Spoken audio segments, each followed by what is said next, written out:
Hey there, Saints. Pastor Dave here again with a weekly devotional for you. I'm going to start with a reading from C.S. Lewis, an excerpt from Mere Christianity. And the topic this week continues the same theme from last week about failure and about how we kind of misinterpret Christianity when we think that it's supposed to teach us how to earn God's approval. But failure is part of the process. Now, we cannot discover our failure to keep God's law except by trying our very hardest and then failing. Unless we really try, whatever we say, there will always be at the back of our minds the idea that if we try harder the next time, we shall succeed in being completely good. Thus, in one sense, the road back to God is a matter of moral effort, of trying harder and harder. But in another sense, it's not trying that is ever going to bring us home. And all of this trying leads up to the vital moment in which you turn to God and say, "You must do this. I can't." The thing I'm talking of now may not happen for everyone in a sudden flash, as it did to St. Paul or to John Bunyan. It may be so gradual that no one could ever point to a particular hour or even a particular year. What matters is the nature of the change in itself, not how we feel while it is happening. It is the change from being confident about our own efforts to the state in which we despair of doing anything for ourselves and leave it to God. So, Saints, as we saw last week, Christianity is really not a religion meant to teach us how to be good enough. It's a religion that teaches us that because we're not good enough and we're never going to be good enough, that we need to rely on God's grace. And this is really another way of saying the same thing, that when we really have tried our very hardest and still come up short, then I think we might be receptive to that truth.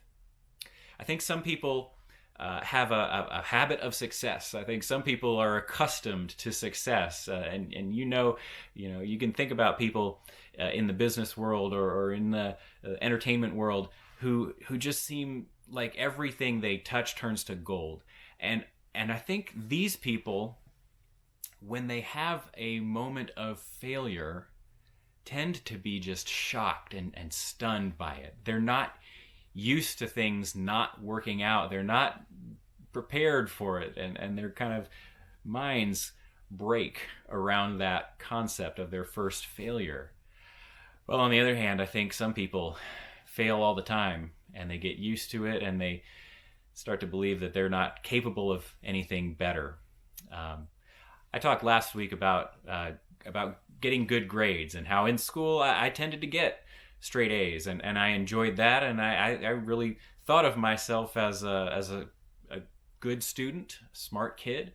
And then I had a class on world history in high school where I just couldn't do anything that pleased that professor, that teacher. I could not do anything to get better than a C on all the papers and all the reports that I turned in. And that was hard for me because that was the first time I really experienced failure. Some of you might say C is not failure. For someone who always got A's, that's how I perceived it. But that was so hard because there seemed to be nothing I could do to get any better of a grade. And that's sort of how Lewis wants us to look at our life of faith. There will come a point where we realize that there's nothing we can do to earn an A. There's nothing we can do, no matter of effort that we can put in, that is ever going to achieve the perfection God desires of us. And we don't become complacent because of that. We don't cease to give it our best because of that.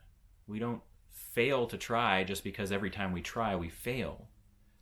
But we do come to a greater appreciation for God, for what God has done for us, knowing that we cannot do it for ourselves. Saints, that is grace, and that is good news. I hope that if that's the first time that you've heard that, the first time you've really understood that that's a relief to you. And I hope that helps you understand who God is and and how much God loves you.